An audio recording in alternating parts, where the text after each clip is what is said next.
What would happen if an MMA fighter fought a boxer? That might sound like a dumb question that I have asked myself, but I'm not the only one who asked themselves this question. In fact, there were many fights between MMA fighters and boxers in the past, proving that there is a real attraction to see two stars from totally different sports confronting each other. So today I'm going to talk about one fight that fits in this category, but it's still quite different from the others. Not just because it's quite recent and it had a lot of hype around it, but because this fight had a lot more implications than any other fight. So in this video, we're going to dive back into the most controversial fight of this decade.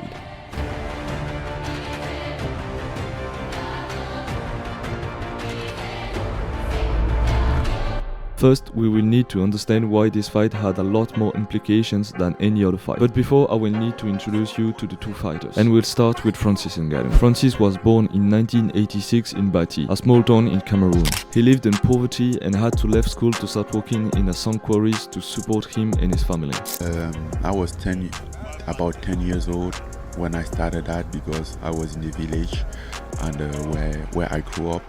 After leaving my aunt's house, I went to my grandma, and we had to do something, we had to work to contribute. He then later migrated to Europe in the hope of a better future, but along the way, like many other migrants, he faced many difficulties. When he finally decided to settle in Paris in France, he discovered an MMA gym called the MMA Factory. His incredible strength and athleticism were quickly noticed by the coach, which made him able to start his professional career. As I said, he actually wanted to be a boxer, but he took the MMA opportunity to start earning money for him and his family. His professional debut was a success, with many KO to his name, which gave him the nickname The Predator. He then signed with the UFC and got incredible victories over veterans like Andrei Arlovsky and Alistair Overeem. And this is where we stop, because you don't really know Francis.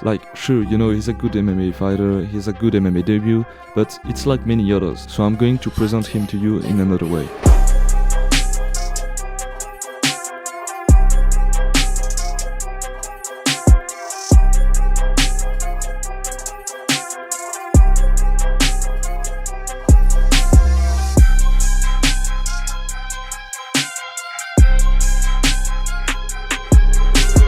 Okay, so now that you know who Francis the Predator is, I will present you the other side of this fight. The boxer, who is on the debate to be the best heavyweight boxer of this era, and he's the current WBC heavyweight champion. His name is Tyson Fury, with a record of 34-0, with 24 KOs to his name. Okay, so now that the presentations are made, you're probably wondering how an UFC fighter had his first ever professional boxing match with the literal heavyweight champion. I also need to clarify that it was a real boxing match. There were no different rules, so the belt was on the line. And to understand how this fight happened, we'll need to go back to the beef between Francis Ngannou and Dana White, the UFC CEO. In 2021, Francis would win his first UFC belt in his rematch against Stipe Miocic. And with the belt acquired, he would negotiate with Dana on the term of his contract. He basically wanted more money, but also didn't like other terms of his contract. 3 months later, Francis had declined 2 contracts with the UFC, and in reaction, Dana decided to show that he wasn't going to let Ngannou take the better of it by organizing a fight between Gane and Lewis for the interim belt. An interim belt is a second belt in the same division, usually when a fighter is unable to fight due to an injury. So you can guess that Francis wasn't happy at all with his fight, but later he regained the belt on a fight against Cyril Gane. He then refused to sign his next UFC contract, which would have been the biggest contract the UFC would offer, with an $8 million paycheck. Francis was now out of the UFC, but nobody could have guessed what he would do next. Francis wanted the UFC to change some rules for every fighter, like being able to have sponsors and having health insurance for all fighters, which Dana White wouldn't allow. So Francis started negotiating with other associations and even stated that he wanted to start boxing. So the months went by and people started to think that Francis was killing his career. This impression was also made because there would be fake news of associations stating that Francis was asking for too much. Francis also said that he wanted to fight Tyson Fury, but that would be very unlikely due to his position. But on July 11th, and we're gonna find out who is the baddest motherfucker on the planet.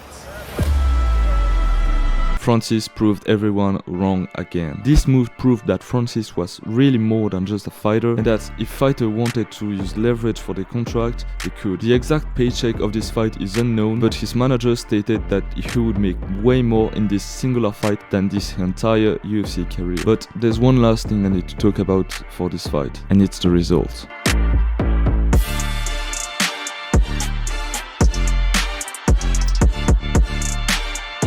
Tyson Fury won. And it might seem obvious that a boxer wins a boxing match, but it's not when you're looking at the fight and you realize that Francis could have won. And I'm not the only one who thinks that, because after the fight, the entire internet was talking about the results and making memes. Everyone was saying that Francis got robbed. I do think Francis dominated, and I would have been really happy to see him win, but one thing that I can say is that boxing is really a score game, and when you analyze round per round, the win effectively goes to Fury. So from the background to the results, Francis versus Fury was really one of the biggest fights of this era. Every part of it was controversial, and that's why I wanted to tell this story.